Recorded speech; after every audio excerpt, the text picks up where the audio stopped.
Okay, so basically what we're looking at right now is still just my face, which, people don't want to see much of that. Okay, so this is my makeshift studio. I'm literally pressed into the corner. I went out and got that microphone right there. It's a thing of beauty. What I did down here in the basement was for football season and basketball season and hockey in particular. So it's a 3 television setup. There's 2 screens up top and then the one main one in the middle. So when we're in the prime of hoop season, the Wolverines are on the road.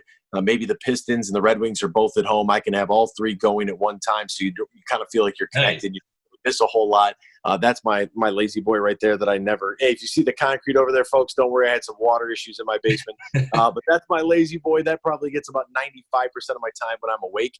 But this is basically it. This is the studio that I kind of have, and trying to make the most of it, rearranging some furniture and doing some different things. My basement is kind of sports dedicated. I kind of swing it this way. I've used my ping pong table over there as a makeshift setup ground for everything else. But I have a lot of stuff on the walls and things like that. Different pieces of memorabilia. There's Darren McCarty punching the snot out of and Ford Field over there, my home away from home. There's a couple of Rockets things over there. So it's my buddy Cody Lampo when he's playing at the Walleyes in the corner over there. So this is my version of my man cave right here. If I am awake and I am not at work, 95% of my time is spent down here. It's a man cave, but it's also a place where you can actually make a living now because it's also where you work too in the mornings.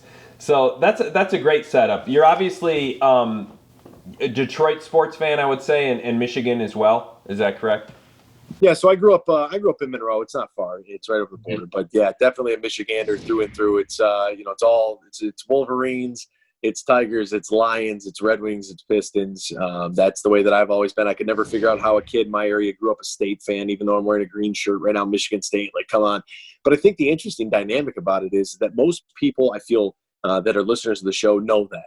And obviously, you living in Toledo, you realize the divide that is in this community between Michigan and Ohio State. So I think that this market in particular really gives us a neat opportunity to kind of cover those sports and get a different feel than what most people have.